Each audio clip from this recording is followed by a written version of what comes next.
क्या सब लोगों ने टेस्ट दिया?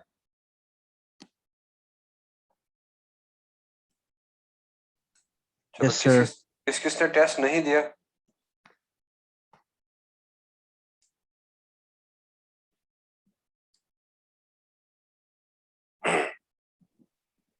चलो, मैं आप लोगों को पेपर दिखाते जाऊंगा। जो जो आप लोगों का डाउट होगा वो आप लोग मुझे बता देना, और उसके बाद जो है हम लोग स्टार्ट करेंगे। चलो, अब आप लोग बता दो मुझे। This is the first question है। तो फर्स्ट क्वेश्चन में आप देख लो, यहाँ पे लिखा है grinding living tissue in trichloric acid shows the presence of. तो जरा बच्चों आप लोग बता दो मुझे, इनऑर्गेनिक कंपाउंड्स जो सल्फेट एंड फॉस्फेट है, किसमें बताया था मैंने आप लोगों को ये आता है? एसिड सॉल्युबल पूल में या एसिड इनसॉल्युबल पूल में? Acid soluble acid pool. Soluble pool. तो ये तो इनऑर्गेनिक था, लेकिन दो इनऑर्गेनिक कंपाउंड बताया था, एक सल्फेट फॉस्फेट, जो एसिड सॉल्युबल पूल में आता है। तो मैं आप लोग का पूरा पेपर ही बता दूं या वही जो आप लोगों का डाउट है? क्या आप लोगों ने ऐसा लिस्ट किया है कुछ कि किस किस किस में आप लोगों को डाउट है?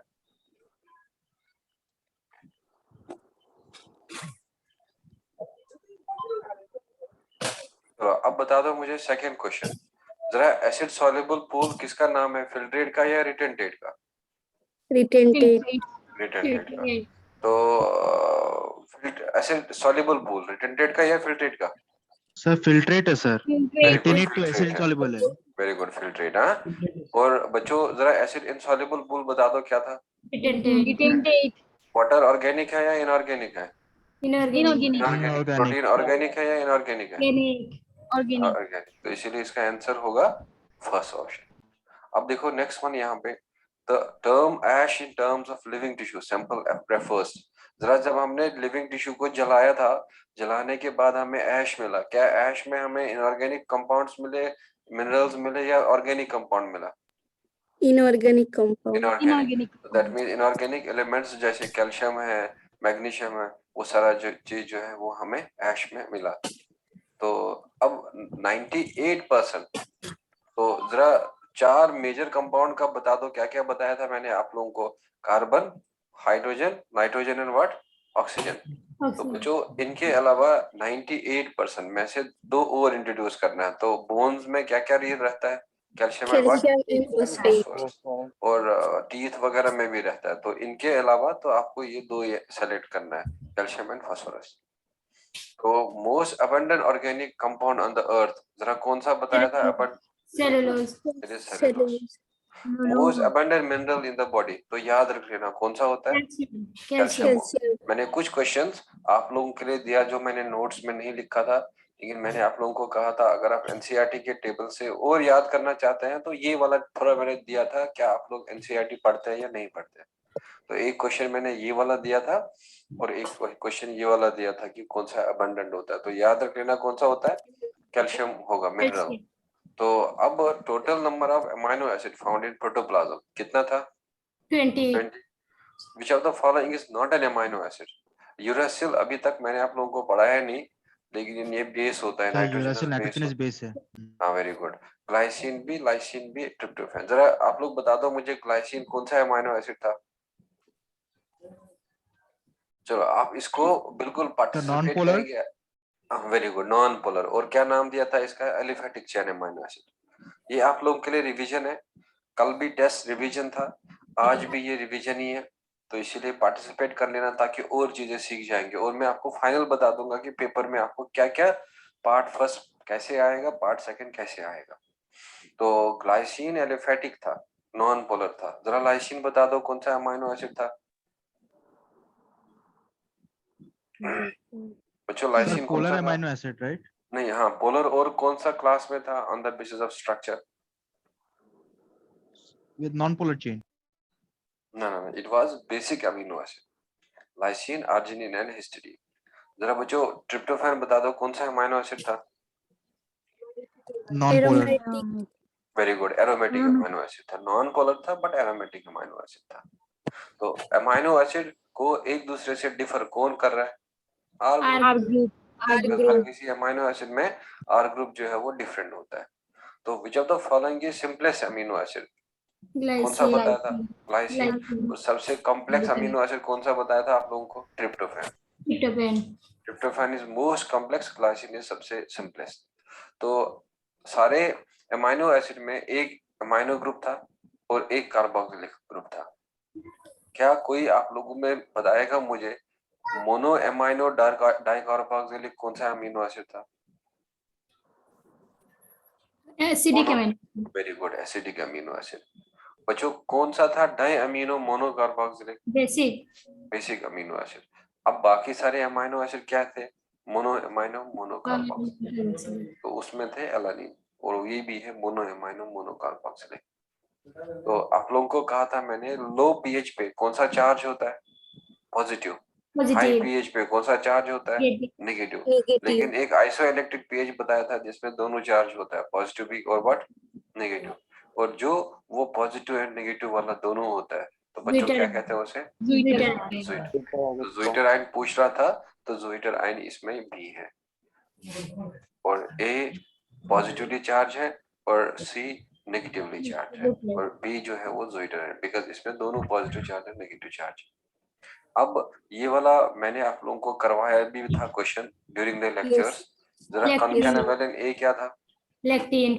लेक्टिन। ये क्वेश्चन मैंने इसीलिए दिया था कि जो बच्चा क्लास कर रहा है तो क्लास करने का एडवांटेज, क्लास करने का फायदा, क्लास करने का प्राइज क्या मिलना चाहिए। तो ये क्वेश्चन मैंने एज अ प्राइज दिया था आप लोगों के लिए, क्योंकि ये मैं आपको क्लास में करवाया भी था।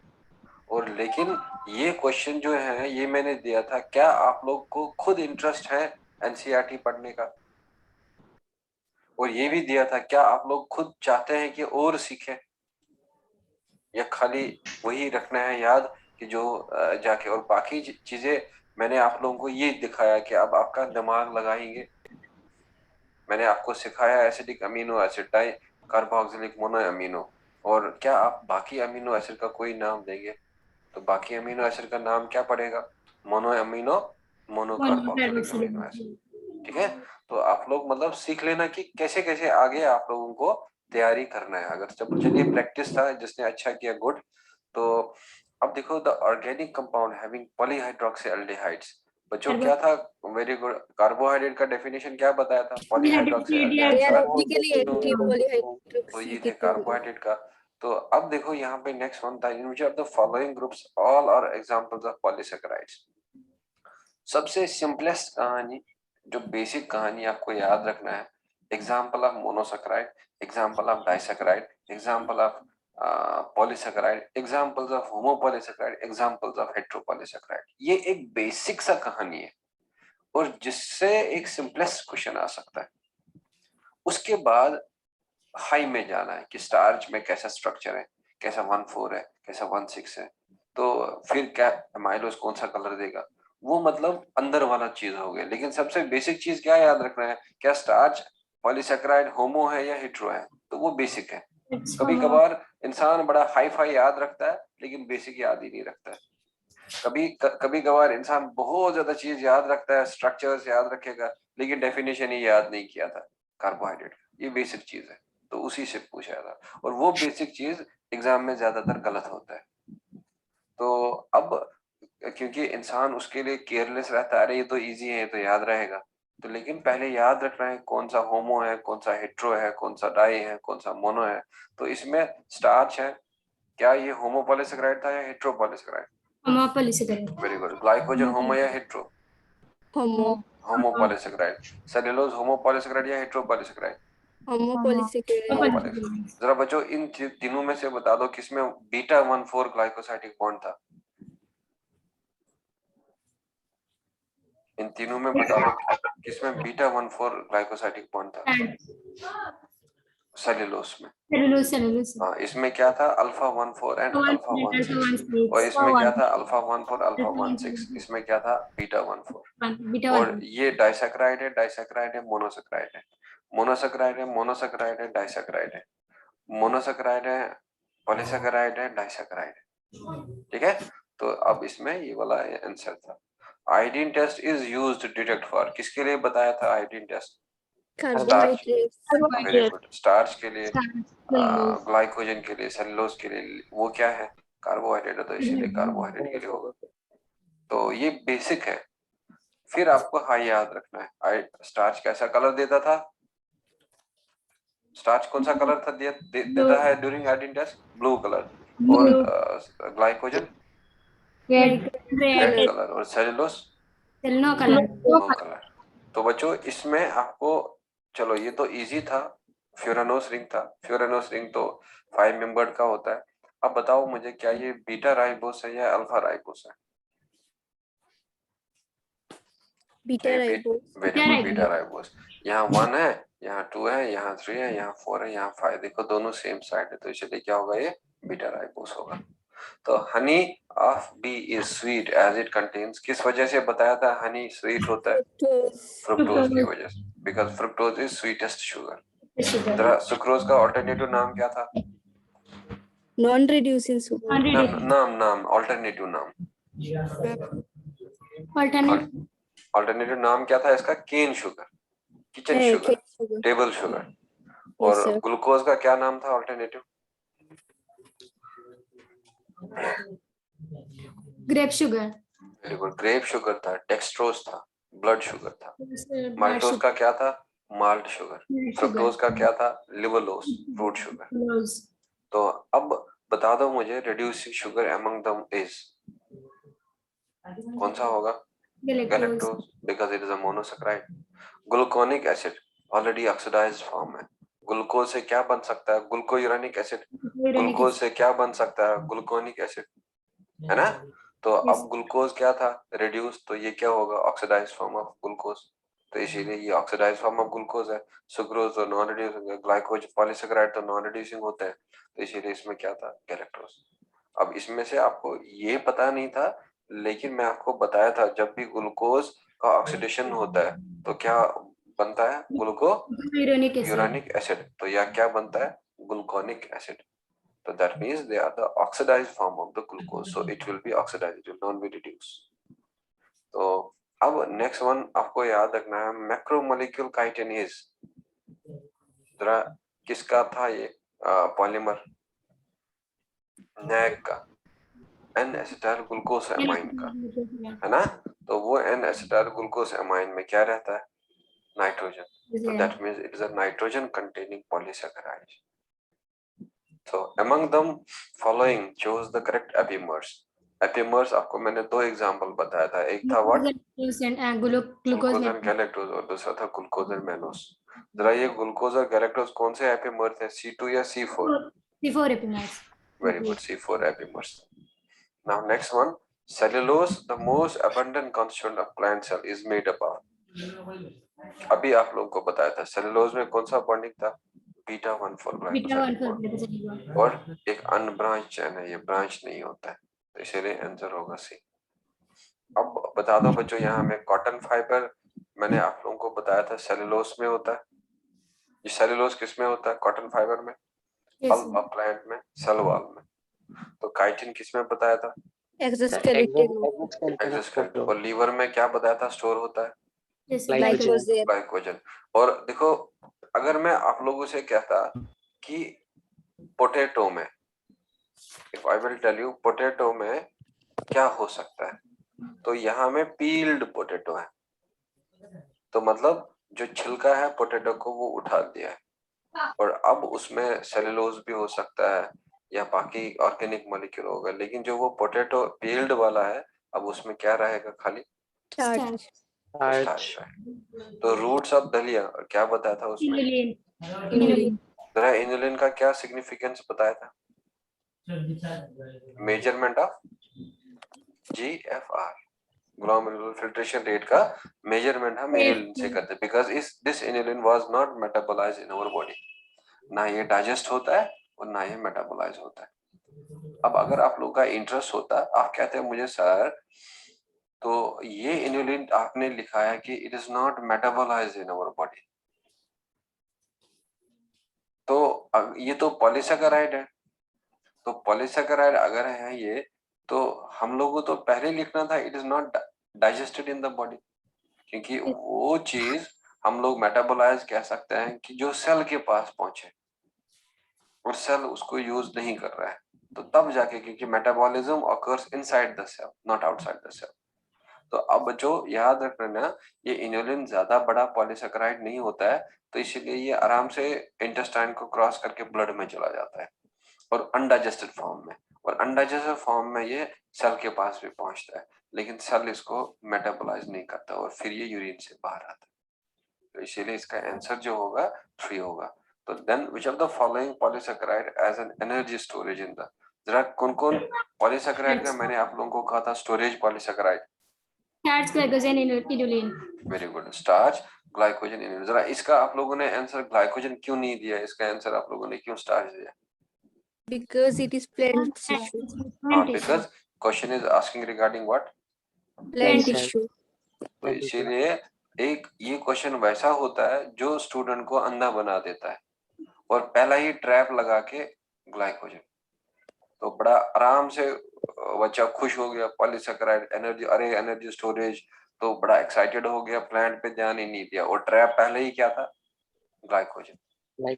और जब घर पहुंचता है, अरे ये तो गलत क्वेश्चन हो गया, ये क्यों होगा? फिर अच्छा, इसका ऑप्शन तो 4 भी था और इसका तो प्लांट के बारे में था। तो मतलब ये वाले क्वेश्चन आप लोग याद रख लेना, बड़ा इजी क्वेश्चन होता है, बट ये ट्रैप होता है, और ट्रैप यूजुअली पहला ही ऑप्शन होता है जो स्टूडेंट के दिमाग में आ जाता है, जो क्वेश्चन हाफ हार्टेडली पढ़ता है। तो क्वेश्चन को बिल्कुल ढंग से पढ़ना है, आंसर भी फिर आराम से आएगा। और starch is a polymer of, किसका पॉलीमर था ये? Glucose. ग्लूकोज का। क्या अल्फा ग्लूकोज का या बीटा ग्लूकोज का? Alpha glucose. अल्फा ग्लूकोज का। क्या बॉन्डिंग था? 1,4 या 1,4 और 1,6? 1,4. एक अनब्रांच फॉर्म क्या था इसका? एमाइलोज। तो बच्चों इसका ब्रांच फॉर्म क्या था? Amylopectin. Amylopectin. The compound which is made up of amylopectin and amylose units is, अभी देखो ऊपर ही बताया, यहाँ आंसर आ गया। Starch. क्या है? स्टार्च। तो कौन से एमाइलोस में कौन सा बॉन्डिंग था?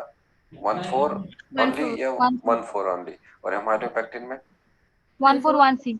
1,4,1,6 था।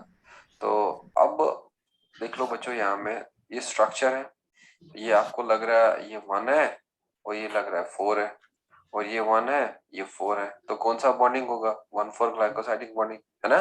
फिर मैंने आप लोगों को कहा था कि जो ये 1 है और ये जो ये 4 है, इसको एनसीईआरटी ने कौन सा एंड माना है? रिड्यूसिंग एंड या non reducing end? Non-reducing end. Non reducing end. और राइट वाला साइड को क्या? Reducing end. Reducing end. अब देखो क्या कह रहा है, the structure given below has 1,4 glycosidic bond, yes. और फिर लिखा था polysaccharide has a right end as reducing end and its left end is non-reducing end. जरा लेफ्ट हैंड बता दो आप कौन सा था? Non reducing. अब इसमें और इसमें कोई कनेक्शन है ही नहीं, ये इसका रीजन ही नहीं है, तो लेकिन दोनों स्टेटमेंट क्या है? सही है। तो इसीलिए क्या लगाएंगे हम? Both A and R true, but R is not the correct explanation of what? A. तो ये है करेक्ट, लेकिन इसका कोई इससे लेना देना नहीं है। तो अगर मैं यहाँ पे लिख लेता, रीजन में मैं लिखता कि the one end of the one carbon atom of glucose reacted with the 4th carbon atom of other glucose. अब बता दो क्या रीजन सही होता या गलत होता? सही। सही होता। तो हम लोग कौन सा लेते? वन। मैं आपको एक क्वेश्चन और बता दूंगा, मैं यहाँ पे असर्शन में लिखूंगा आरबीसीज shows anaerobic respiration। जो मैंने क्वेश्चन क्या बनाया, आरबीसी शोज anaerobic respiration, और रीजन में दूंगा आरबीसीज हैव नो न्यूक्लियस। अब बता दो मुझे क्या ये दोनों स्टेटमेंट ठीक है? अब इनमें से जरा मुझे इस क्वेश्चन के लिए सेलेक्ट करो कोई, ये वाला ऑप्शन में, इस क्वेश्चन के लिए इनमें से कोई सेलेक्ट करो कौन सा आएगा। आरबीसी शोज एनाएरोबिक रेस्पिरेशन और आर में लिखा RBC have no nucleus. Can anyone will pick the answer for this question? इन चारों में से बच्चों आरबीसीज में एनाएरोबिक रेस्पिरेशन होता है हमारे, because cell organelle like mitochondria is absent. तो आरबीसीज हमारा नॉन न्यूक्लिएटेड होता है, और क्योंकि उसमें न्यूक्लियस ही नहीं होता है। अब बता दो दोनों स्टेटमेंट सही है या दोनों स्टेटमेंट गलत है? सही है। सही है। सही है। क्या आप अब आप कहोगे कि रीजन ए के लिए सही है या गलत रीजन है? गलत रीजन है। गलत रीजन है। तो क्योंकि न्यूक्लियस और रेस्पिरेशन का कोई लेना देना ही नहीं है, तो मैं इसका लेता ए, ये बी ऑप्शन। अब अगर मैं यहां में लेता आरबीसीज हैव नो माइटोकॉन्ड्रिया, अब बता दो कौन सा बनेगा, ए या B? A. A, because RBCs non nucleated होता है, आरबीसीज में ऑर्गेनल एब्सेंट होता है, माइटोकॉन्ड्रिया भी एब्सेंट होता है। तो अब बताओ आप लोग आरबीसीज कौन सा रेस्पिरेशन करेगा? एनाएरोबिक रेस्पिरेशन, क्योंकि एरोबिक रेस्पिरेशन किसके अंदर होता है? माइटोकॉन्ड्रिया के अंदर। अब माइटोकॉन्ड्रिया है ही नहीं इसमें, तो इसीलिए कौन सा कर रहा है? एनाएरोबिक रेस्पिरेशन। तो दैट मींस इसका ये भी सही है, ये भी सही है और रीजन भी सही है। माइटोकॉन्ड्रिया ना होने की वजह से आरबीसीज में एनाएरोबिक रेस्पिरेशन होता है। तो इसी तरीके से ये क्वेश्चन था, दोनों सही है लेकिन रीजन सही नहीं है। सो अब बताओ इनुलिन क्या बताया था, किसका पॉलीसैकेराइड था? ये फ्रुक्टोज का। तो इसीलिए ये इनुलिन क्या था? कार्बोहाइड्रेट। तो नेक्स्ट देखो आप, विच of the following is a homopolysaccharide? Heparin क्या था? हेट्रो।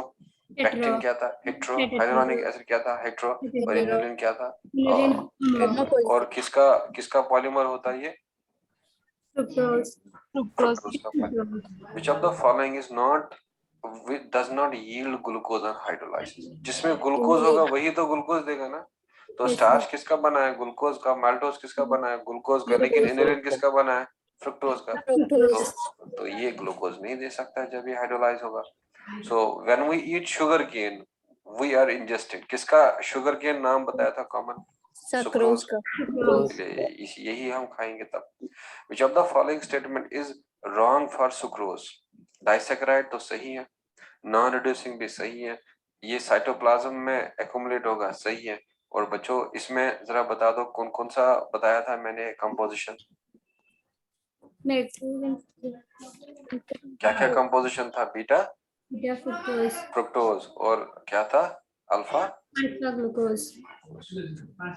अब देखो कंपोजिशन इसका गलत है, कंपोजिशन सही नहीं है, तो इसीलिए इसका आंसर ये वाला होगा, ये रॉन्ग स्टेटमेंट। और व्हाट इज ग्रेप शुगर? किसका नाम था ग्रेप शुगर? ग्लूकोज का। तो बच्चों विच of the following sugar is not found in plants? बड़ा अच्छा क्वेश्चन था, क्योंकि लैक्टोज को क्या कहते हैं हम? Milk sugar. और है ना, तो या तो काउ के मिल्क में होता है, ह्यूमन के मिल्क में होता है। सुक्रोज तो प्लांट से मिलता है, ग्लूकोज तो दोनों में होता है, प्लांट एनिमल में होता है, फ्रुक्टोज भी होता है फ्रूट्स वगैरह से मिलता है, एनिमल के फूड में भी होता है जैसे हनी है। तो इसीलिए लैक्टोज जो है वो मिल्क शुगर है, तो वो प्लांट से नहीं मिल पाएगा। तो म्यूकोपॉलीसैकेराइड्स, हाँ क्या बताया था? म्यूकोपॉलीसैकेराइड क्या एग्जांपल था? हाइड्रोनिक एसिड क्या था? कॉन्ड्राइटिन सल्फेट क्या था? केराटिन। और क्या बताया था? एक और एग्जांपल हेपारिन, है ना। तो बस ये मेमोरी बेस्ड क्वेश्चन था। और देन देखो सेक्शन बी। अब अभी तक तो नीट नहीं हुआ, लेकिन मेरे लिहाज से जो सेक्शन ए में जो है वो होगा इजी क्वेश्चन और वो होगा medium level question section A में मेरे लिहाज से। तो बच्चों अब सेक्शन सी जो बी जो है उसमें होगा टाइम कंज्यूमिंग क्वेश्चन और उसमें थोड़ा टफ क्वेश्चंस होंगे। तो याद रख लेना, this section B will comprise time consuming questions and this section B will comprise the questions which will be having tough level. तो तभी जाके फिर इसमें टाइम वेस्टेज भी होगा, क्योंकि 15 में से 10 ही करने हैं। तो दैट मीन उसमें बच्चा सर्च करेगा कौन मुझे आता है कौन नहीं आता है, तो that can lead the time wastage also. तो अब बताओ मुझे यहाँ में पहला statement, relative abundance of carbon and hydrogen with respect to other elements in any living organism, क्या होता है? क्या बताया था? हायर होता है ना। ये तो ठीक है। लिविंग ऑर्गेनिज्म में more nitrogen oxygen per unit mass than the animate, तो ये भी क्या बताया था? सही है ना। All elements present in the sample of earth crust are also present in sample of, ये भी क्या था? सही था, Correct. है ना। लिविंग ऑर्गेनिज्म में लेस अबंडेंस कार्बन हाइड्रोजन, लेकिन कार्बन हाइड्रोजन किसमें ज्यादा होता है? Living organism as compare to what earth crust, लेकिन यहाँ उल्टा दिया है तो इसीलिए क्या होगा all All except the four. तो अब देखो next one, consider the following statement: amino acid containing an amino group and an acidic substituent on same carbon। तो फिर जाके लिख रहा है कि amino acids are known as substituted methanes but chose the correct option। और क्या लिख रहा है, both statement 1 is correct but second is incorrect, statement 1 is incorrect and second is incorrect, and both statement 1 and are correct। और अब देखो बच्चों क्या लिख रहा है, amino acid have an amino group and an acidic group on the what same carbon. Yes, ये carbon है, इसी के ऊपर क्या होता है NH2, उसी के ऊपर क्या होता है COH, और इसी के ऊपर यहाँ H था और यहाँ पे R था, दैट मींस सेम है, तो इसीलिए क्या होगा इसका आंसर बोथ। और ये जो अमाइनो एसिड है दे वेर सब्स्टिट्यूटेड मीथेन, तो मीथेन का सब्स्टिट्यूशन हुआ है और जाके ये वाला चीजें बनी हुई है, तो इसीलिए दोनों स्टेटमेंट जो है वो सही। तो consider the following statement, amino acid are amphoteric in nature, सही है गलत है? सही sir. What is amphoteric? Which acts both as acid as well as base. All amino acid are necessary for our body, सही है गलत है? सही सर। सही है, बिकॉज 20 के 20 अमीनो एसिड हमें चाहिए, उनसे प्रोटीन बनना है। तो अब कौन डाइट के थ्रू चाहिए, कौन बॉडी के अंदर बन रहा है, ये वो नहीं पूछ रहा है, ये पूछ रहा है कि all amino acid are necessary, बस yes, because we need both essential amino acid, we need both non essential amino acid, और वो कितना बताया था मैंने 20, तो इसीलिए हम कह सकते हैं स्टेटमेंट 1 और 2 और क्या है करेक्ट। और इसमें हो सकता है किसी बच्चे के दिमाग में कंफ्यूजन होता, ये शायद पूछ रहा है कि एसेंशियल अमीनो एसिड के बारे में। बच्चों क्या ये सेकंड में कहीं पे आपको एसेंशियल अमीनो एसिड का लग रहा है, कोई सेंस है? नहीं है। अगर ये कहता है कि all amino acids should be consume through diet, तो तब मानते हैं वो गलत है। तो हम यहाँ लिखते हैं कि यहाँ लिखता ऑल यस 20 का 20 अमीनो एसिड नेसेसरी है body because they are utilized in the protein synthesis. अगर सारा नहीं आएगा तो प्रोटीन आधा बनेगा ही नहीं। तो अब यहाँ पे देख लो आप, सब structure of amino acid changes in different solution, क्या ये सही है गलत है? जरा देख लो, ये मैंने आपको करवाया भी था, बताया था मैंने, एनसीईआरटी का स्टेटमेंट है ना। तो वो बताया था आपको मैंने, जो ही हम पीएच चेंज करेंगे अमीनो एसिड का स्ट्रक्चर भी क्या होता है चेंज होता है। तो लो पीएच पे कौन सा चार्ज पॉजिटिव, हाई पीएच पे कौन सा चार्ज नेगेटिव, और जो न्यूट्रल पीएच आसपास है उस पे क्या होता है पॉजिटिव एंड नेगेटिव चार्ज, तो इसीलिए ये करेक्ट है। This is due to the ionizable nature of NH2COH। Yes, because NH2 में पॉजिटिव चार्ज आ सकता है, COH में कौन सा चार्ज नेगेटिव चार्ज। अब देखो दोनों स्टेटमेंट सही है और रीजन भी सही है, तो इसीलिए हम लोग लेंगे both and true and R is correct explanation of the A. तो अब नेक्स्ट वन जो है, ये हमेशा तो फॉलोइंग हाइड्रोक्सीमिथाइल, तो मतलब कौन सा अमीनो एसिड हो गया अल्कोहलिक, है ना। अल्कोहलिक में जरा देख लो आप, इसको क्या कहेंगे हम मिथाइल, है ना। और अगर मैं मिथाइल की जगह में अब OH ऐड करूं तो क्या बनेगा बच्चों, हाइड्रोक्सी मिथाइल। और ये हाइड्रोक्सी मिथाइल बता दो किसका था, ये किसका था, सेरीन का था, ठीक। तो identify the given amino acids. तो अगर सपोज आप लोग केमिस्ट्री टीचर सिखाएंगे आपको, अगर आप COH नीचे लिखेंगे ना तो इसका भी रोटेशन चेंज हो जाएगा, और अगर आप COH ऊपर लिखेंगे तो फिर जाके ये आप राइट साइड लिख सकते हैं। ये आपको केमिस्ट्री टीचर बताएंगे जब वो आपको आइसोमेरिज्म वगैरह पढ़ाएंगे। तो identify the given amino acids. जरा बच्चों ये कौन सा, किसमें ये साइड चेन होता है? वेरी गुड, सिस्टीन में। जरा किसमें ये साइड चेन होता है? टायरोसिन में। और ये किसमें बताया था? Glutamic acid. Glutamic acid, 2 CH2 और COH, तो इसीलिए क्या होगा इसका cysteine, tyrosine and glutamic acid. तो अब नेक्स्ट देखो आप यहाँ में कॉलम 1 एंड 2 पिगमेंट्स, इसमें से कौन है कैरोटीनॉइड। टॉक्सिन्स कौन कौन सा है, हेब्रिन एंड रिसिन। अल्कलाइड्स कौन कौन सा है इसमें, मॉर्फिन एंड कोडिन। लैक्टेन्स क्या है इसमें, कॉन्केनावेलिन है, तो इसीलिए इसका आंसर क्या होगा 3 होगा। तो अब देख लो यहाँ पे लिखा है विच is the common feature in all compounds found in acid soluble form. बच्चों क्या था उनका molecular weight? 18 to 800 Dalton. 18 to 800 Dalton. देखो यही आपको एनसीईआरटी का याद रखना है, इसको आपको कंफ्यूजन कराया जाएगा। और कहीं पे 80 to 800, कहीं पे 18 to 800, तो मींस आपको बिल्कुल श्योर रहना है कि भाई एनसीईआरटी में 18 to 800 डाल्टन दिया हुआ है। तो अब बताओ मुझे आइसोइलेक्ट्रिक पीएच पे क्या बताया था मैंने बनता है? Non acid. 0. Zwitter ion. ज़्विटर ion, और ज़्विटर आयन में बता दो चार्ज नेट क्या होता है? 0, 0. क्योंकि बहुत पॉजिटिव नेगेटिव चार्ज होगा, they will cancel and net charge क्या होगा? 0 हो जाएगा। तो अब नेक्स्ट वन जो है, यहाँ में आपको ये भी लिखाया था मैंने कि क्यों पॉलीसैकेराइड स्टोर होते हैं, और उनका रीजन बच्चों क्या बताया था? एक क्या है होता है वो केमिकली नॉन रिएक्टिव, और दूसरा क्या बताया था? ऑस्मोटिकली क्या होते हैं? इनएक्टिव। ऑस्मोटिकली क्या होते हैं? इनएक्टिव। और क्या होते हैं वो? Chemically non reactive, as they are non reducing, non reduce form. तो इसीलिए सेकंड एंड थर्ड फोर्थ जो है इसका आंसर होगा। ऐसा नहीं है कि फोटोसिंथेसिस हो रहा है तो स्टोरेज हो रहा है, नहीं, फोटोसिंथेसिस उनको बना रहा है। तो इजीली ट्रांसलोकेटेड, वो तो सुक्रोज फ्लोएम के थ्रू आगे बढ़ता है ग्रीन लीव से नॉन ग्रीन पार्ट्स तक, तो उसका कोई स्टोरेज का मतलब नहीं है। स्टोरेज का मतलब क्या है? नॉन रिएक्टिव है और ऑस्मोटिकली ये है। और डाइजेशन से कोई स्टोरेज का नहीं है। बस ये दो रीजन याद रखना, chemically non reactive, osmotically inactive. तो then which of the following is anomeric carbon? जरा जब रिंग बना था ग्लूकोज का, कौन सा रिंग स्ट्रक्चर में नया कायरल कार्बन एटम बना था?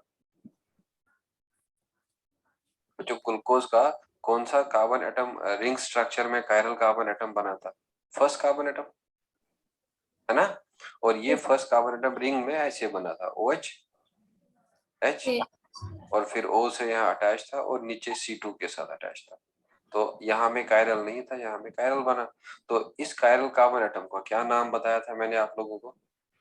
Anomeric carbon atom. तो इसीलिए ग्लूकोज है मींस एल्डोज शुगर है। तो एल्डोज शुगर में आप लोगों को याद रखना है C1 is anomeric carbon atom.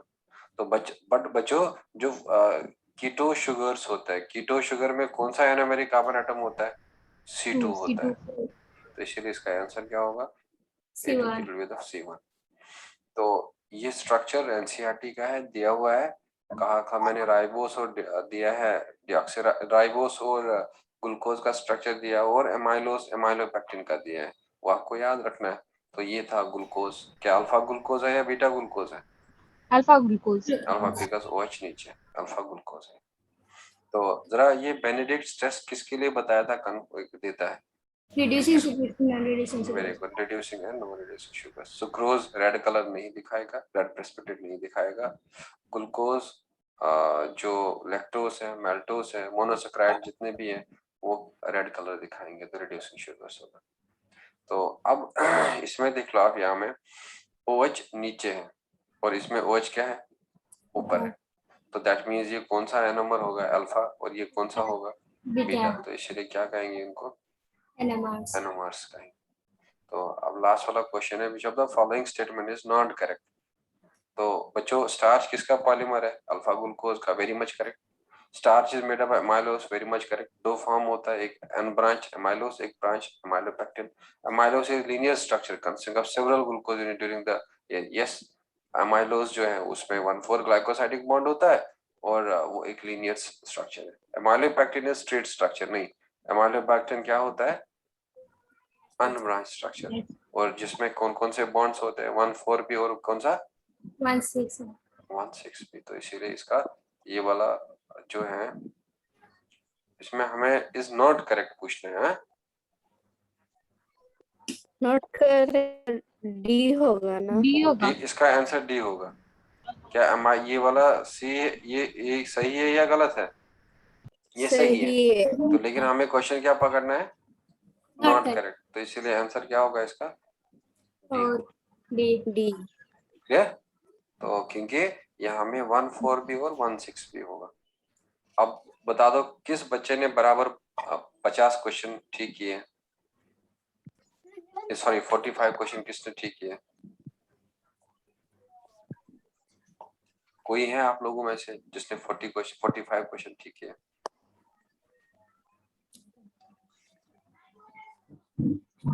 चलो कोई 40 के अबव जिसने स्कोर किया है, अबव 40।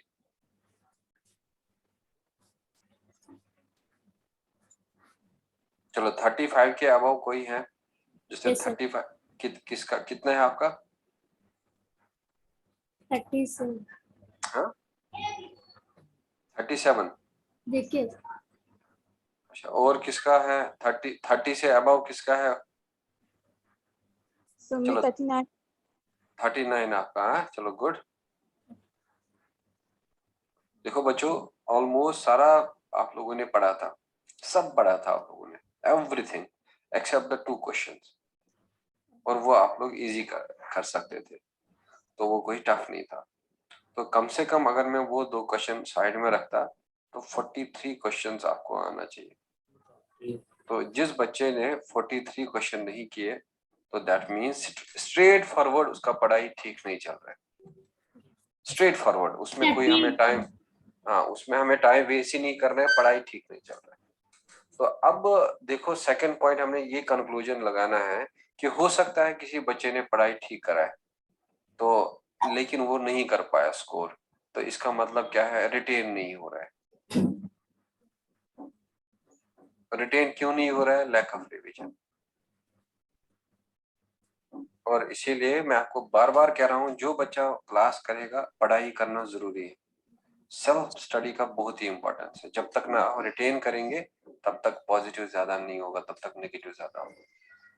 तो इसीलिए कोई टेंशन नहीं है, ये फिलहाल आप लोगों के लिए एक स्टार्टिंग पॉइंट था, और इसमें आप आज घर में बैठेंगे आराम से, आधा घंटा देखेंगे और एनालाइज करेंगे अपने आप को कि क्या गलतियां करी है, तो क्या पढ़ना था मुझे, कितना इजी था, और क्या किया मैंने, क्या मैंने वाकई पढ़ाई किया, क्या मैं अपने लिए वाकई सीरियस रहा, क्या मैं अपने लिए फेथफुल रहा।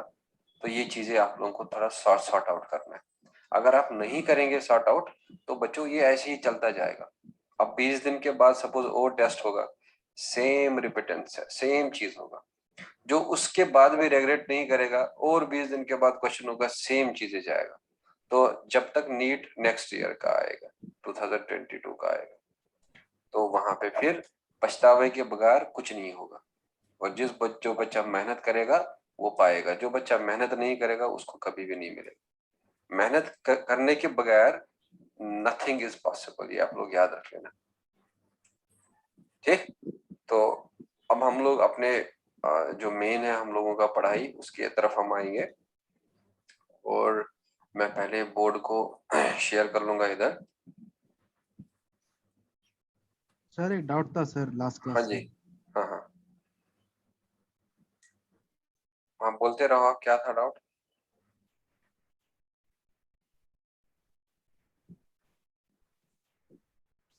yes, sir.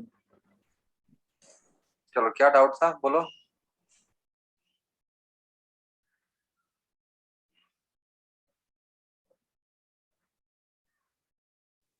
हाँ सर सुन पा रहे सर। हाँ अब सुन पा रहा हूँ आपको, अब बता दो। Sir, interchain hydrogen bond formed between the NH group of each amino acid and carboxylic group are 4 residues away. वो चीज समझ में नहीं आया मुझे। हाँ मैं आपको समझा दूंगा यहाँ पे। देखो अगर सपोज ये मान लें कि हम ये ये वाला जो है पेप्टाइड बॉन्ड है, तो इस पेप्टाइड बॉन्ड के बाद में ना एक नेक्स्ट अमाइनो एसिड है जिसका बीच वाला कार्बन है, फिर एक और अमाइनो एसिड है जिसका बीच वाला कार्बन है, फिर एक और अमाइनो एसिड है जिसका बीच वाला कार्बन है, फिर एक और अमाइनो एसिड जिसका बीच वाला कार्बन है, और यहाँ में एक अमाइनो एसिड है और जिसका NH ग्रुप है। चलो ये NH ग्रुप में मान लूंगा मैं, फिलहाल सिंपलिसिटी के लिए इधर साइड लिखूंगा।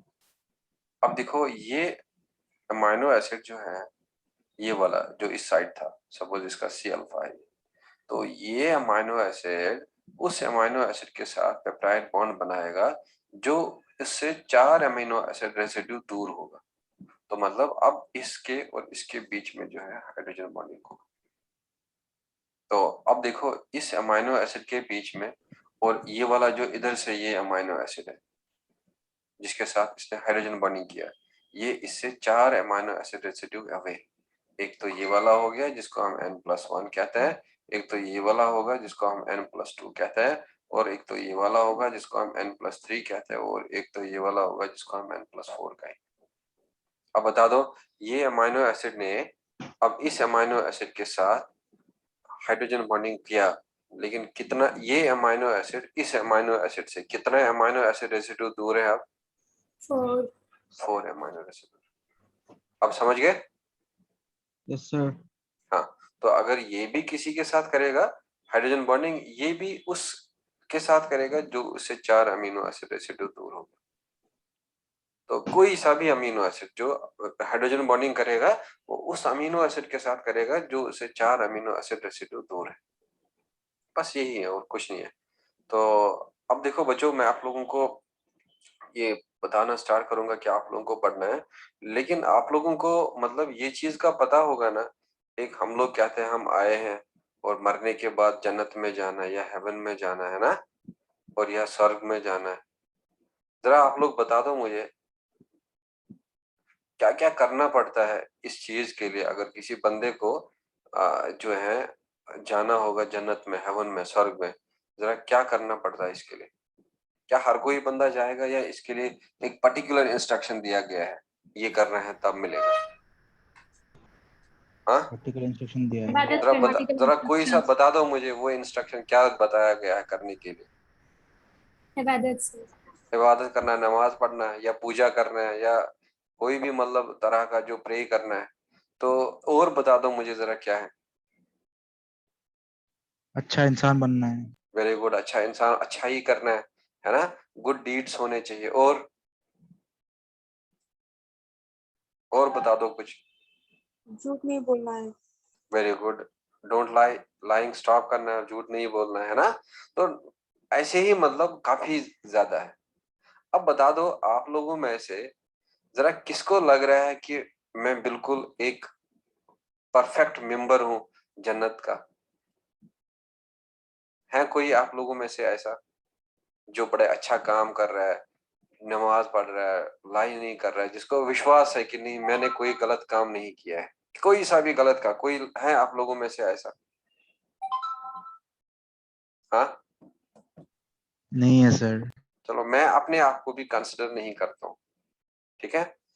तो अब अगर सपोज हम लोग यहाँ में कुछ लोग हैं, तो इसमें से ये वाला क्राइटेरिया, ये वाला क्राइटेरिया, ये वाला क्राइटेरिया कोई भी फुलफिल नहीं कर रहा है, तो दैट मीन्स ये जन्नत में अब सारे लोग नहीं जाएंगे।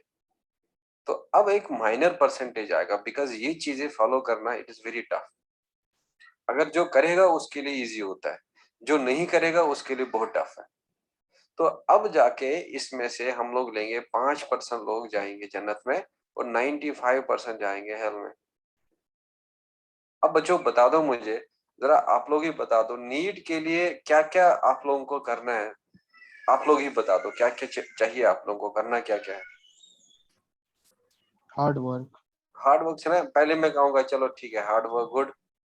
आप लोगों को लेक्चर अटेंड करना है, आप लोगों को सेल्फ स्टडी करना है, आप लोगों को सेल्फ स्टडी के थ्रू रिवीजन होगा, आप लोगों को क्वेश्चन सॉल्व करने हैं, आप लोगों को एग्जाम देना है, और एग्जाम में आप लोगों को पॉजिटिव मार्क्स ज्यादा लाने हैं, और आप लोगों को पेशेंस याद रख मेंटेन करना है, आप लोगों को कंसंट्रेशन मेंटेन करना है, आप लोगों को कंसिस्टेंसी मेंटेन करना है, आप लोगों को एक्यूरेसी मेंटेन करना है।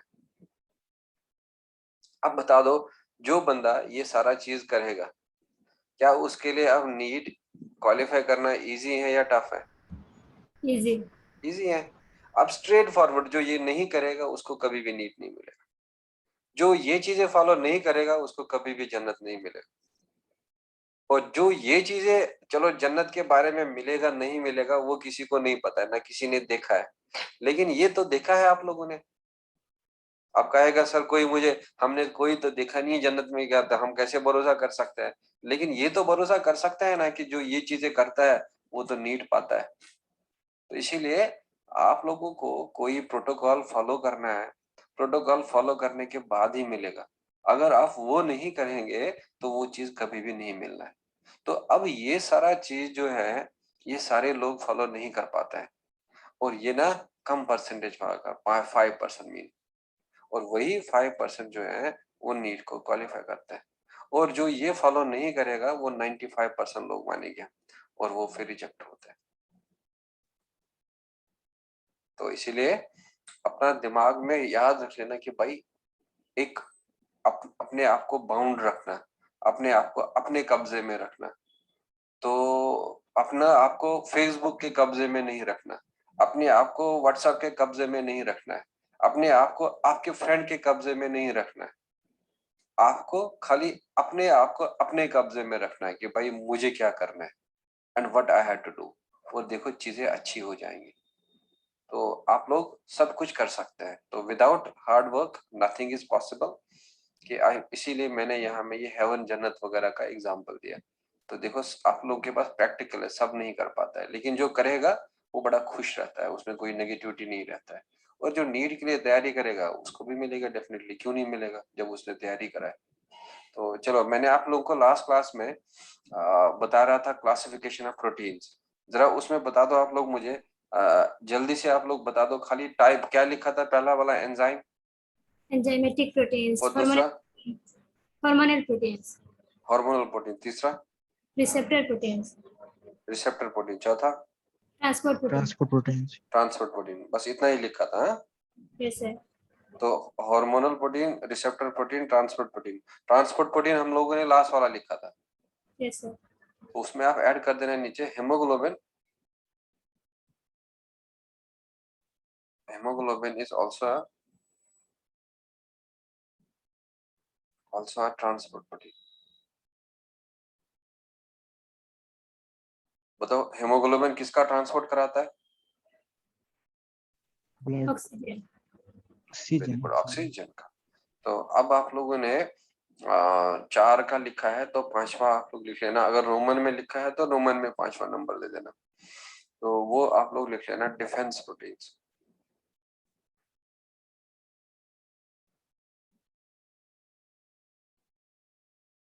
तो बच्चों डिफेंस प्रोटीन में लिख लेना these proteins fight against infections.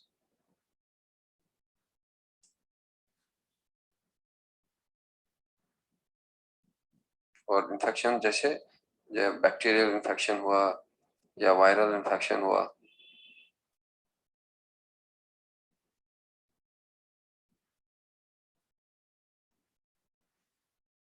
these proteins fight against infections। तो बच्चों अब इसका एग्जांपल जो है वो याद रख लेना आप, एंटीबॉडीज। और इन एंटीबॉडीज को हम लोग इसीलिए कहते हैं इम्यूनोग्लोबुलिन्स।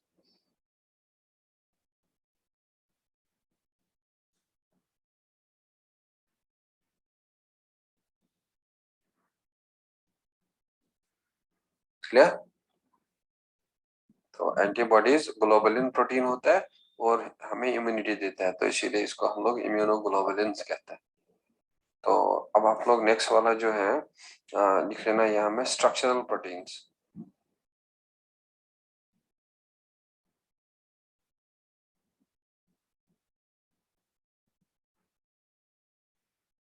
और स्ट्रक्चरल प्रोटीन में लिख लेना आप लोग these proteins helps in the maintenance of structures।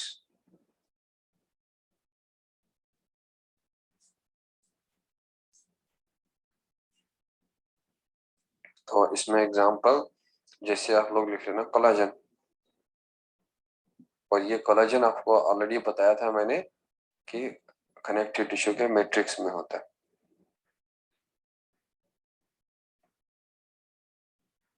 और बच्चों इसमें केराटिन भी आएगा।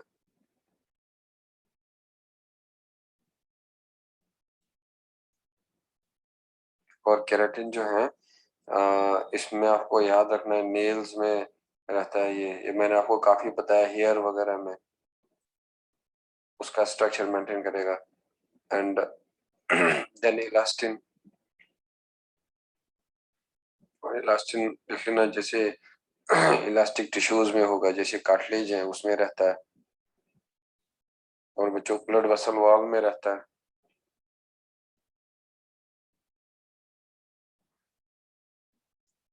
ये वाले प्रोटीन जो है स्ट्रक्चर्स मेंटेन करता है, और इसमें जो एनसीईआरटी ने दिया है वो ये वाला है, कोलेजन का। तो ये फिलहाल एनसीईआरटी वाला कहानी था, ये 5 जहां स्ट्रक्चरल प्रोटीन तक। तो अब मैं आप लोगों को थोड़ा सा एनसीईआरटी से कुछ बाहर वाले एग्जांपल बता दूंगा, लेकिन जो एनसीईआरटी के बाकी चैप्टर में इंक्लूडेड हैं, तो वो यहाँ पे लिख लेना, कंट्रैक्टाइल प्रोटीन।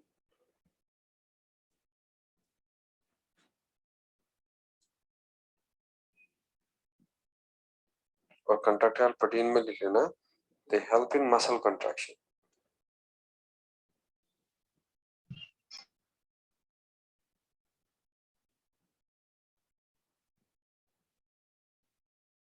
और बच्चों एग्जांपल लिख लेना आप, जैसे मायोसिन है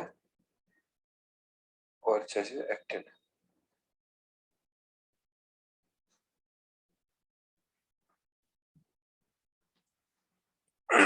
So actin, myosin are the proteins that helps in what?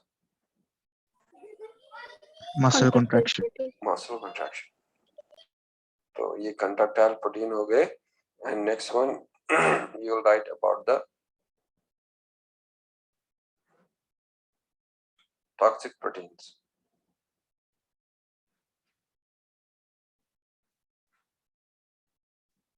और इसमें लिख लेना they act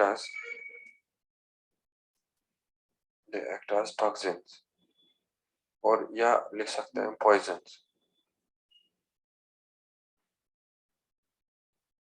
और इसमें आप लोग लिख सकते हैं जैसे स्नेक का पॉइजन है, और इसको हम लोग स्नेक का वेनम भी कहते हैं। उसमें भी एसिडिक प्रोटीन होते हैं, या जैसे लिख सकते हैं बैक्टीरियल टॉक्सिन्स।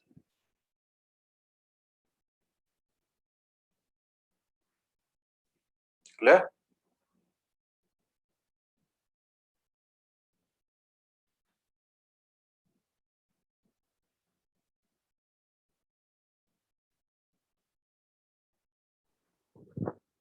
हाँ, नीचे बात क्या तो है? ये हो गया toxic proteins.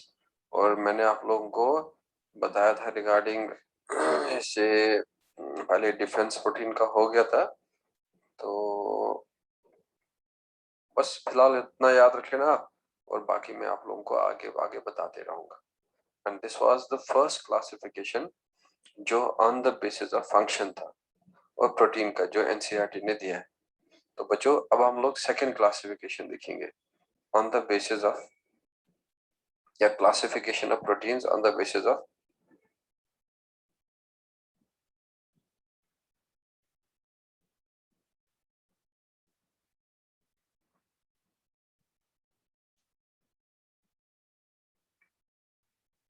on the basis of their shape।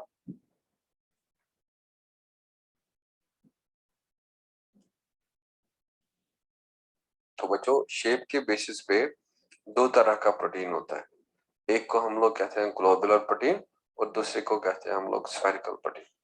तो इसीलिए आप लोग डायरेक्टली कॉलम में लिख लेना, एक में लिख लेना ग्लोबुलर प्रोटीन,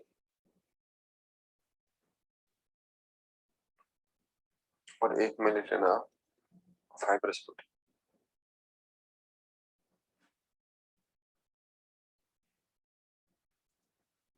क्लियर?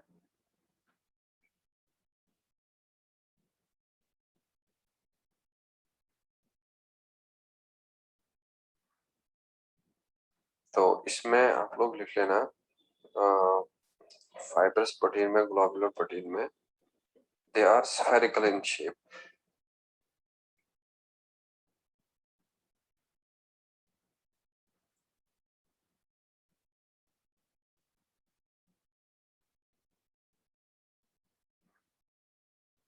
कौन सा स्फेरिकल इन शेप होता है?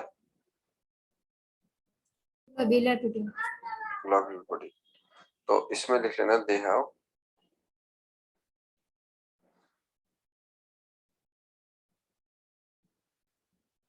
they have extended ribbon line shape.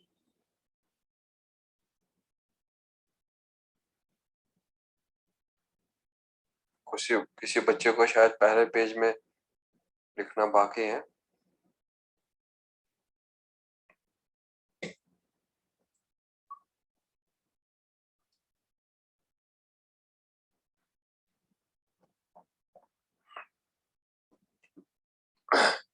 चलो अब यहाँ पे लिख लेना they are spherical in shape. अब देखो बच्चों, प्रोटीन के शेप के बेसिस पे दो ही तरह का प्रोटीन है, एक ग्लोब्यूलर है, एक और फाइब्रस है। तो इनमें होता है स्फेरिकल, इनमें होता है रिबन जैसा शेप, लंबा होता है ये। और यहाँ पे लिख लेना दे परफॉर्म मेनी फंक्शंस।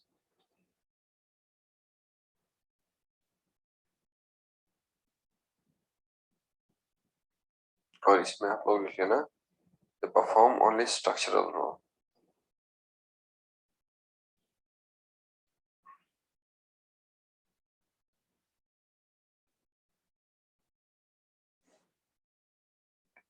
और इसमें आप लोग एग्जांपल लिख सकते हैं, जैसे एंजाइम्स है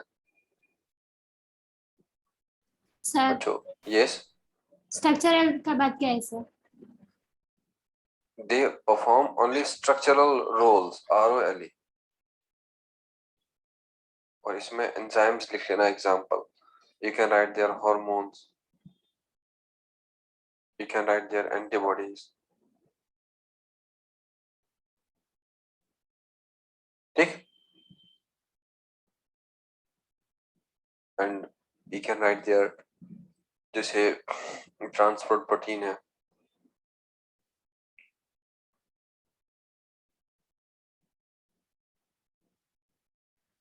सो एंजाइम्स स्फेरिकल होते हैं, हार्मोन स्फेरिकल होते हैं, एंटीबॉडीज स्फेरिकल होते हैं, तो ब्लड प्रोटीन जो है वो स्फेरिकल होता है।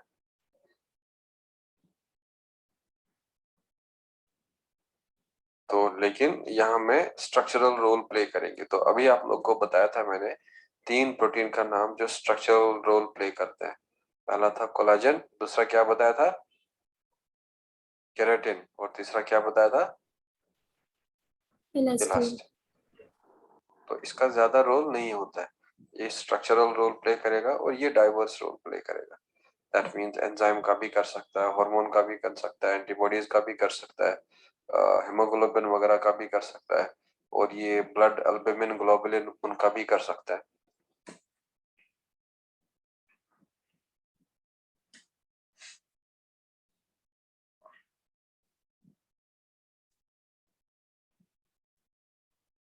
Are you done with this? Yes, sir. So ये था classification on the basis of the shape of the proteins. तो अब आप लोग तीसरा लिख लेना ऑन द बेसिस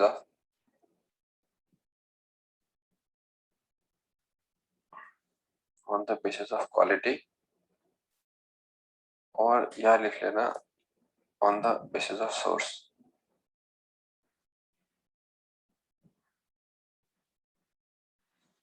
तो बच्चों, क्वालिटी के बेसिस पे आप लोग लिख लेना एक फर्स्ट क्लास प्रोटीन्स, जिनको हम लोग कंप्लीट प्रोटीन भी कहते हैं।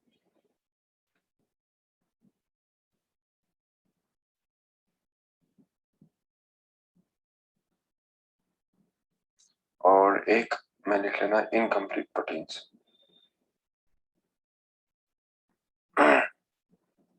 तो इनकम्प्लीट प्रोटीन्स को हम लोग ऑल्सो कहते हैं फर्स्ट क्लास प्रोटीन्स।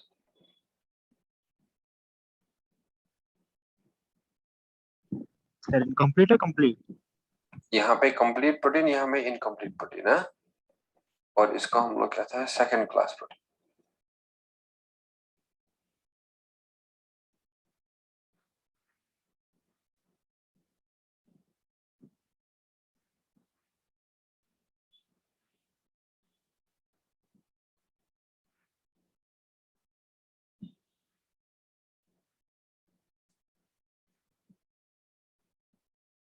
तो इसमें आप लोग याद रख लेना बच्चों, पहला वाला जो है कंप्लीट प्रोटीन में लिख लेना दे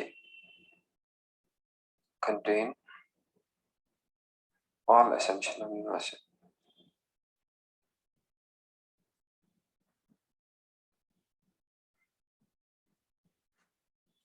यहाँ पे लिख लेना दे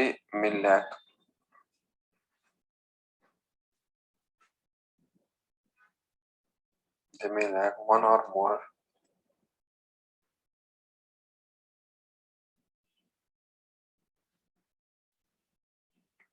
more essential amino acids।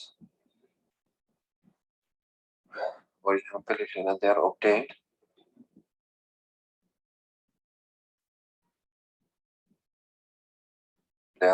from animals। और बच्चों यहाँ पे लिख लेना they are obtained from plants।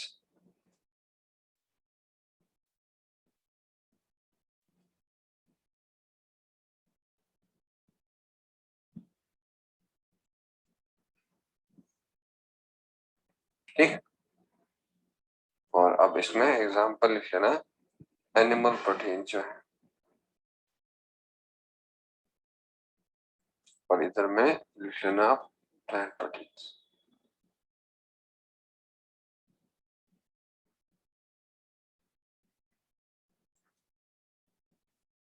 अब कौन सा प्रोटीन फर्स्ट क्लास प्रोटीन माना जाता है? जो प्रोटीन एनिमल से मिलेगा या जो प्रोटीन प्लांट से मिलेगा? Animal.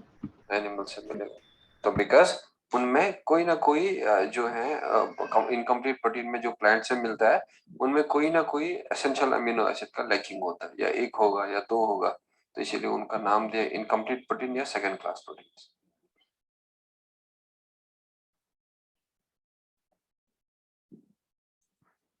Are you done with this? Yes, sir. So this was regarding the classification of protein on the basis of their source या on the basis of their quality। तो अब आप लोग लास्ट वाला classification लिख लेना on the basis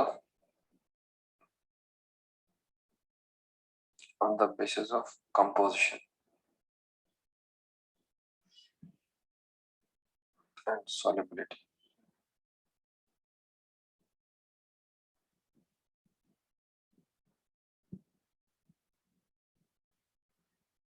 on the basis of composition या solubility। तो बच्चों कंपोजिशन के बेसिस पे तीन तरह का प्रोटीन होता है। एक प्रोटीन जो है वो सिंपल प्रोटीन माना जाता है, और एक प्रोटीन जो है उसको हम लोग कंपाउंड प्रोटीन माना जाता है या कॉम्प्लेक्स प्रोटीन माना जाता है, और एक जो है जिसको हम लोग डिराइव्ड प्रोटीन मानते हैं।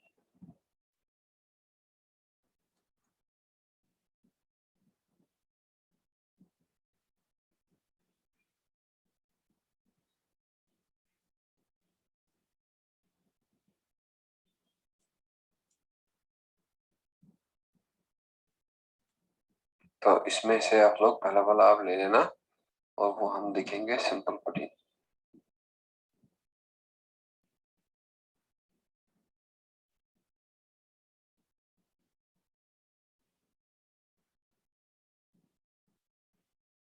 और सिंपल प्रोटीन में लिख लेना they are made up of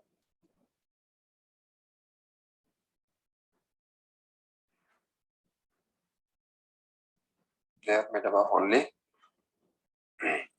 amino acids।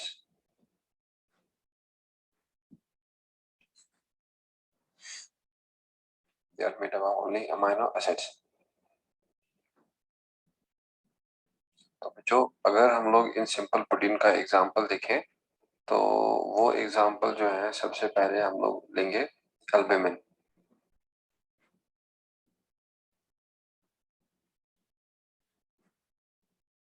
Albumin, और ये एल्बुमिन आप लोग याद रख लेना, ये हो सकता है सीरम एल्बुमिन, और सीरम एल्बुमिन जो है ये होगा ब्लड के अंदर। और बच्चों या तो लिख लेना आप ओवा एल्बुमिन, और ओवा एल्बुमिन जो है वो एग के अंदर होगा। तो या तो आप लिख सकते हैं लेक्ट एल्बुमिन,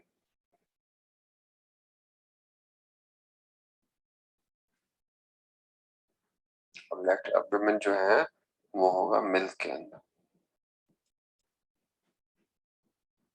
और दूसरा एग्जांपल जो है You can write there globulins.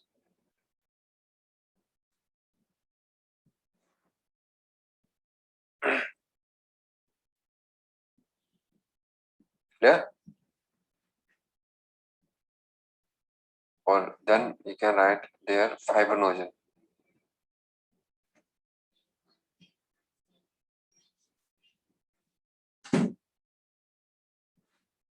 Or you can write there histones. Histone के बारे में बताया था मैंने, जरा हिस्टोन का पॉइंट बता दो क्या था। क्रोमोसोम कौन से? बनाता है। हाँ, बेसिक प्रोटीन है या acidic protein? Basic protein. Basic protein. Basic कौन कौन protein. सा अमीनो एसिड इसमें रिच था? लाइसिन है, Phenylalanine. Lysine and arginine, lysine and arginine. और डीएनए के साथ मिलता था, डीएनए से मिलके डीएनए का नेगेटिव चार्ज न्यूट्रलाइज करता था ताकि क्रोमेटिन क्या बन जाए, क्रोमोसोम बन जाए। तो अब इसमें आप लोग नेक्स्ट जो है ये था हिस्टोन्स के बारे में। तो अब बता दो बच्चों, फाइब्रिनोजन के बारे में क्या जानते हैं आप? फाइब्रिनोजन के बारे में क्या जानते हैं आप लोग? जल्दी। हाँ,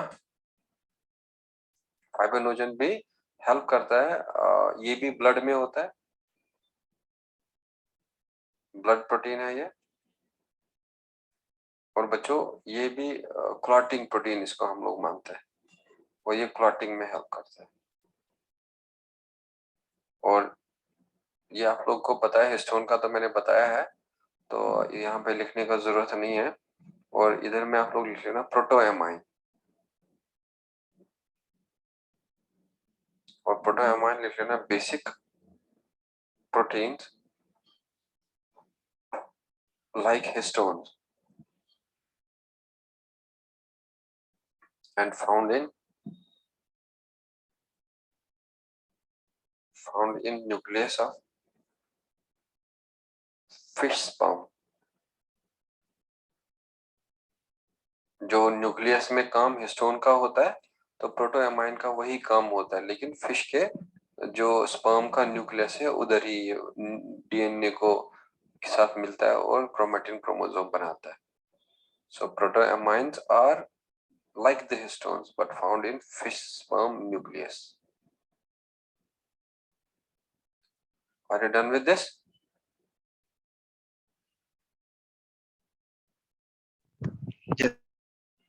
Yes, sir. तो बच्चों नेक्स्ट वाला जो है, you can write there next example prolamines। Sir yes, chromatin से क्रोमोसोम कैसे बनते हैं?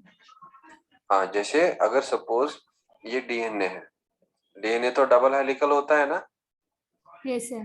तो डीएनए डबल हेलिकल है तो इसमें नेगेटिव चार्ज है, इसमें भी क्या है, नेगेटिव चार्ज है।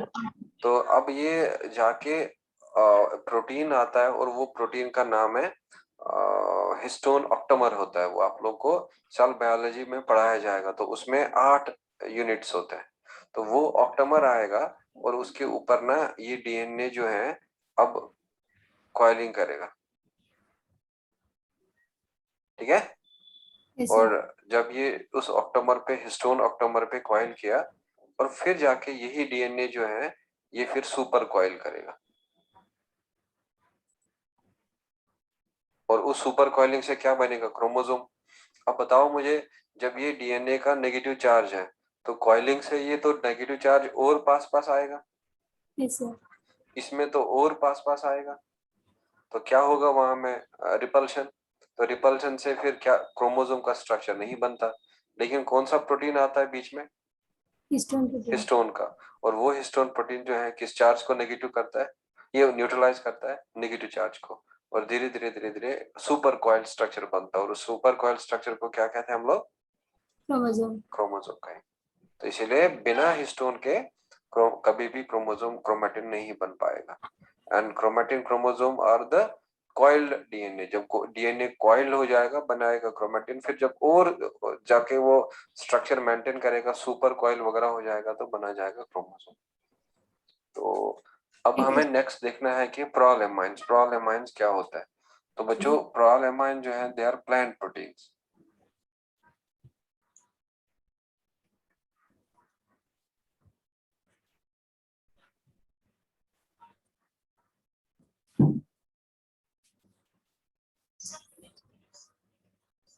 Proteins like wheat and maize proteins.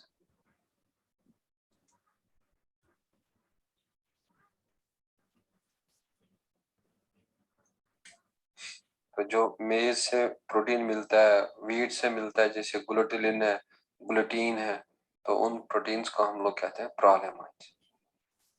और आप लोग यहाँ पे एग्जांपल कोलाजन भी लिख सकते हैं।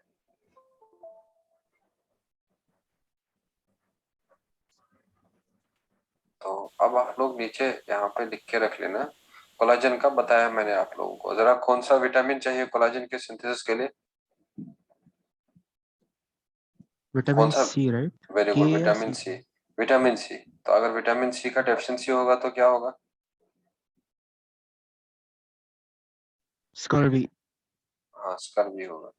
तो क्योंकि कोलाजन का स्ट्रक्चर फंक्शनल नहीं बनेगा। तो यहाँ पे लिख लेना सिंपल या स्मॉल साइज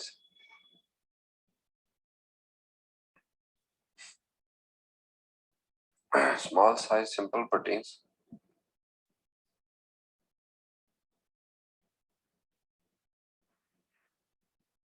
और या small size simple protein, for example जैसे लिख लेना हिस्टोन्स और वाटर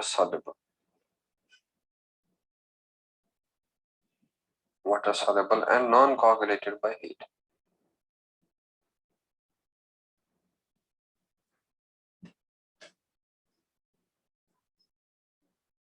बच्चों ये जो सिंपल प्रोटीन है ये दो तरह के हैं, स्मॉल साइज और लार्ज साइज। स्मॉल साइज पे हीट पे कोई असर नहीं होता, हीट उसको खराब नहीं कर सकता, तो इसीलिए कहेंगे नॉन कोआगुलेटेड। और लेकिन वो छोटा साइज होता है, वाटर में सॉल्युबल होता है। और जो लार्ज साइज सिंपल प्रोटीन होगा वो उसका उल्टा होगा। फॉर एग्जांपल जैसे कोलाजन लिख सकते हैं और water insoluble and you can write coagulated by heat। अब साइज बड़ा है, हीट को एब्जॉर्ब कर सकता है और हीट के एब्जॉर्प्शन से उसका स्ट्रक्चर चेंज हो सकता है।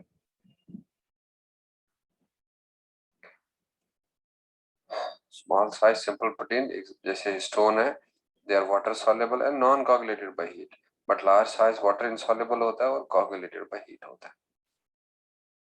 और इसीलिए मैंने आप लोगों को यहाँ हेडिंग डलाया था on the basis of composition and solubility. जब खाली अमाइनो एसिड होगा सिंपल प्रोटीन होगा, लेकिन सॉल्युबिलिटी के बेसिस पे सिंपल प्रोटीन दो तरह था, small size large size. Small size water soluble non coagulated by heat, large size water insoluble coagulated by heat. तो बच्चों ये था पहला टाइप सिंपल प्रोटीन। अब देखो दूसरा टाइप है कॉम्प्लेक्स प्रोटीन। तो अब आप लोग लिख लेना कॉम्प्लेक्स प्रोटीन, और या इनको कंपाउंड प्रोटीन भी कहते हैं, या इनको कंजुगेटेड प्रोटीन भी कह सकते हैं।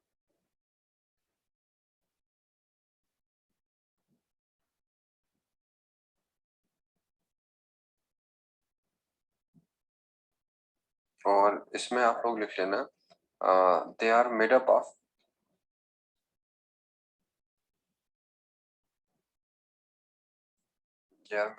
प्रोटीन पार्ट, और प्रोटीन पार्ट को हम लोग कहते हैं apoprotein, and a non protein part,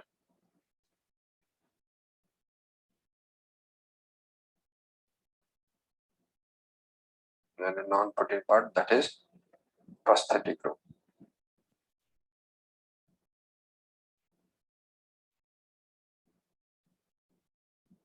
Clear? So that means जो ये कॉम्प्लेक्स प्रोटीन होगा तो बच्चों कॉम्प्लेक्स प्रोटीन होगा apoprotein plus prosthetic group.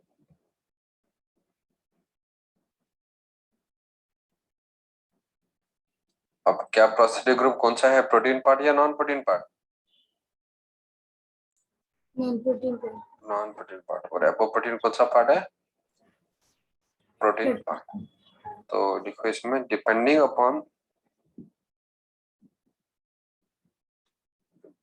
Upon the prosthetic group they are following types।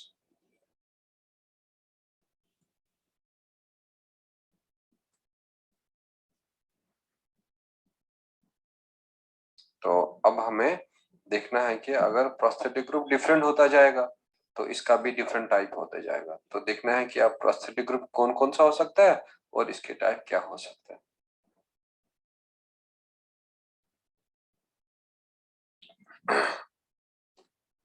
Are you done with this? So 1 second.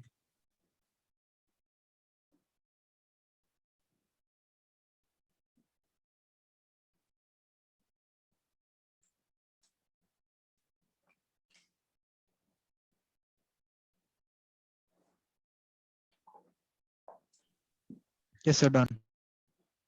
अब देखो बच्चों इसके टाइप क्या क्या है। हम लोग क्या करेंगे, हम लोग पहले इसका ये टाइप लिखेंगे। तो यहाँ मैं पहले लिखूंगा कॉम्प्लेक्स प्रोटीन एक कॉलम में, और बच्चों दूसरे कॉलम में मैं लिखूंगा प्रोस्थेटिक ग्रुप प्रेजेंट।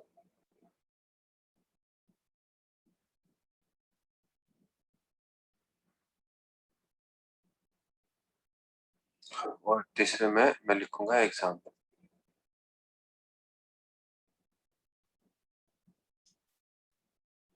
क्लियर?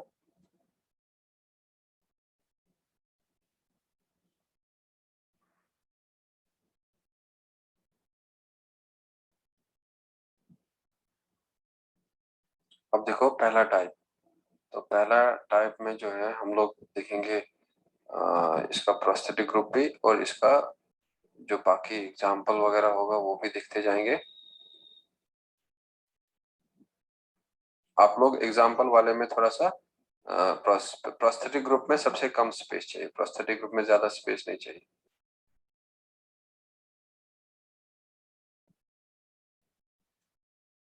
तो मैं यहाँ पे पहला वाला स्टार्ट करूंगा।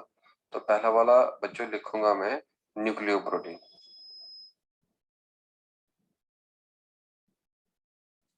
और न्यूक्लियो प्रोटीन में मैं प्रोस्थेटिक ग्रुप लिखूंगा न्यूक्लिक एसिड्स। और न्यूक्लिक एसिड या तो हो सकता है डीएनए, और बच्चों न्यूक्लिक एसिड हो सकता है आरएनए। अगर डीएनए होगा न्यूक्लिक एसिड तो यहाँ पे हम लोग एग्जाम्पल जरा बता दो किसका लेंगे, क्रोमेटिन का। और या तो क्रोमेटिन क्या बन जाएगा, क्रोमोसोम्स क्रोमोसोम बन जाएगा। तो अब बता दो मुझे क्रोमेटिन में क्या होगा नॉन प्रोटीन पार्ट, डीएनए। और बच्चों प्रोटीन वाले पार्ट को क्या कहेंगे हम क्रोमेटिन में, एपोप्रोटीन वेरी गुड एपो। ना क्रोमेटिन में वो एपोप्रोटीन कौन सा होगा, वो एपोप्रोटीन बता दो, उस एपोप्रोटीन का नाम बताओ जो इसमें होगा, वो एपोप्रोटीन का नाम बताओ। अरे बहुत इजी है भाई, अभी बताया था ना डीएनए के साथ कौन सा प्रोटीन मिलता है, हिस्टोन हिस्टोन। तो दैट मींस क्या क्या होगा क्रोमोसोम में, डीएनए एंड क्या, हिस्टोन हिस्टोन होगा। तो अब बता दो मुझे उस प्रोटीन का नाम जिसमें आरएनए होता है, क्या होगा, राइबोसोम। तो बच्चों राइबोसोम भी क्या होता है, आरएनए प्लस प्रोटीन। इसलिए हम लोग कहेंगे कि राइबोसोम भी जो है वो एक न्यूक्लियो प्रोटीन है, क्योंकि राइबोसोम में भी प्रोटीन मिलता है आरएनए के साथ और बनाता है राइबोसोम। तो आरएनए जहां में होगा राइबोसोम एग्जाम्पल है, और जहां में डीएनए होगा क्रोमेटिन क्रोमोसोम एग्जांपल। ये आप लोगों को समझ आ गया? Yes, sir. हाँ, तो अब हम लोग दूसरा एग्जांपल देखेंगे। तो दूसरा एग्जांपल जो है, यू कैन राइट देयर फॉस्फोप्रोटीन्स।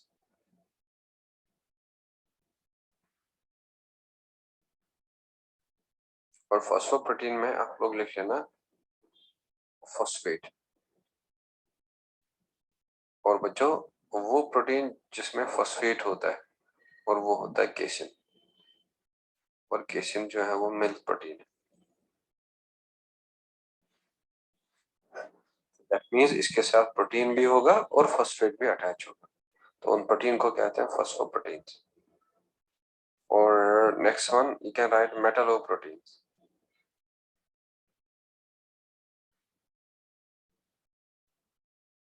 मेटलोप्रोटीन्स में मेटल आयन होगा।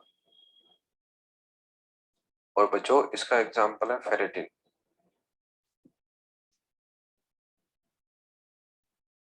और फेरेटिन में याद रख लेना जरा, कौन सा आयरन होता है, ये सॉरी कौन सा मिनरल होता है?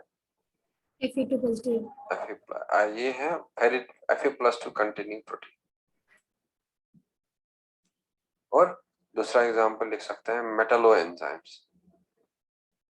कुछ एंजाइम्स हैं और जिनको मेटल आयन चाहिए एज अ कोफैक्टर, तो उनको कहते हैं मेटलो एंजाइम। वो मैं आपको एंजाइम में बता दूंगा। हेक्सोकाइनेस है, डीएनए पॉलीमरेज है, वहां में कार्बोक्सीपेप्टाइडेस है, अल्कोहल डिहाइड्रोजिनेस है। तो वो सारा एंजाइम जो है उनको एक एक मेटल आयन जो है चाहिए उनके फंक्शनिंग के लिए। तो चौथा जो है, यू कैन राइट देयर मेटलोप्रोटीन के बाद में क्रोमोप्रोटीन्स।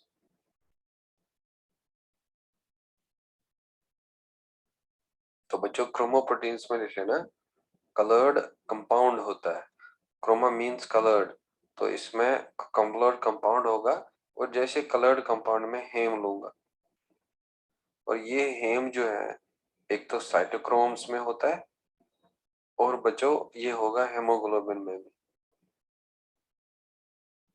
अब कौन सा कलर देता है ये haem in the haemoglobin? Red colour. Red. कौन सा कलर? वो साइटोक्रोम आप लोगों ने पढ़ा होगा इलेक्ट्रॉन ट्रांसपोर्ट चेन, वहां में प्रेजेंट होता है cytochrome A, cytochrome A3, cytochrome B, cytochrome BC1, cytochrome C, जो कॉम्प्लेक्स 1 और 2 है। और कॉम्प्लेक्स 1 और 2 के बीच में होता है यूबिक्विनोन, और कॉम्प्लेक्स 3 और 4 के बीच में होता है साइटोक्रोम सी। कॉम्प्लेक्स थर्ड का जो बाउंड इलेक्ट्रॉन कैरियर्स है, वो आप लोगों ने सीखा होगा ईटीसी में। एक प्रेजेंट होता है उसमें साइटोक्रोम बी, एक होता है साइटोक्रोम C1। और जो कॉम्प्लेक्स 4 है उसमें होता है ए और उसमें होता है साइटोक्रोम 8। तो वो साइटोक्रोम भी कलर्ड कंपाउंड प्रोटीन्स होते हैं और जिनमें हेम होता है कलर्ड कंपाउंड। तो नेक्स्ट वन जो है, you can right there म्यूकोप्रोटीन्स।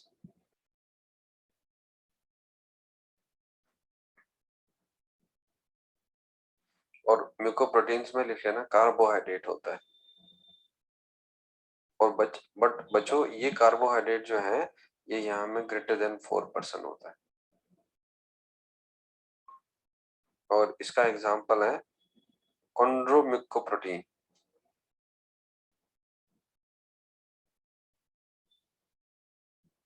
कॉन्ड्रोम्यूकोप्रोटीन in cartilage. और देन म्यूकोप्रोटीन्स के बाद में आप लोगों को लिखना होता है ग्लाइकोप्रोटीन्स। और बच्चों, म्यूकोप्रोटीन और ग्लाइकोप्रोटीन में प्रोस्थेटिक ग्रुप सेम ही होता है, इधर में भी कार्बोहाइड्रेट ही होगा, लेकिन कार्बोहाइड्रेट याद रख लेना लेस देन 4% होता है।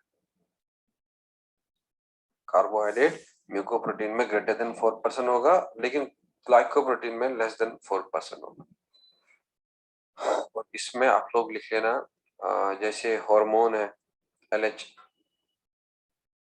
जरा LH का कौन सा हार्मोन, इसका पूरा नाम क्या है? Luteinizing hormone. Luteinising hormone.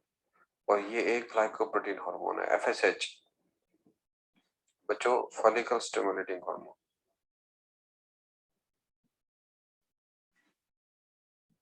और ये भी एक ग्लाइकोप्रोटीन हार्मोन होता है।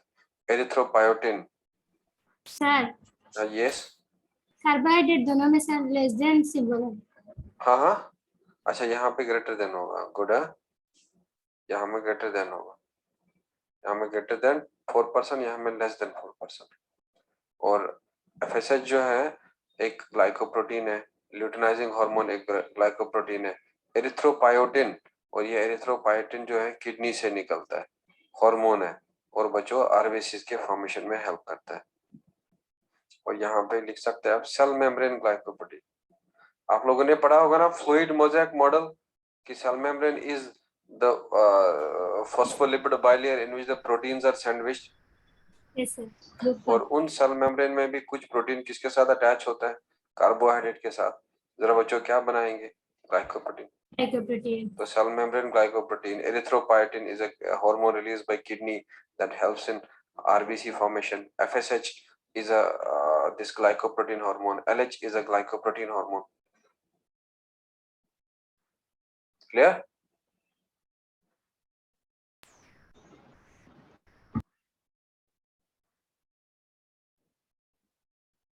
और अब आप लोग नेक्स्ट वाला यहाँ पे लिख लेना लाइपोप्रोटीन्स।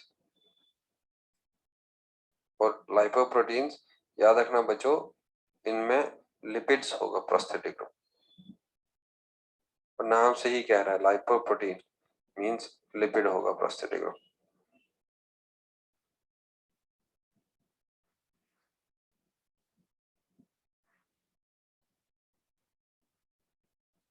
और इसमें आप लोग याद रख लेना एग्जांपल, एक होता है LDL,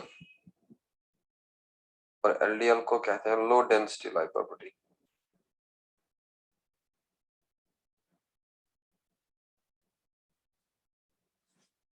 और बच्चों एक होता है HDL, और इसको कहते हैं high density lipoprotein.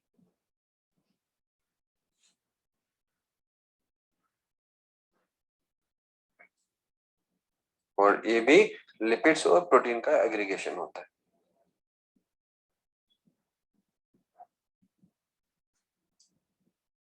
Now lipoprotein में लिपिड्स होगा प्रोस्थेटिक ग्रुप, ग्लाइकोप्रोटीन में कार्बोहाइड्रेट, म्यूकोप्रोटीन में कार्बोहाइड्रेट, क्रोमोप्रोटीन में कलर्ड कंपाउंड, मेटालोप्रोटीन में मेटल आयन, और फॉस्फोप्रोटीन में फॉस्फेट, न्यूक्लियोप्रोटीन में न्यूक्लिक एसिड। और ये सारे कॉम्प्लेक्स प्रोटीन के एग्जाम ये टाइप्स है, और बच्चों ये उनका एग्जांपल है। Are you done with this? Yes, sir. हाँ, तो आप लोग प्लीज रिवाइज करते रहो, और जो बच्चा जितना रिवाइज करेगा उसको उतना फायदा मिलेगा। Sir,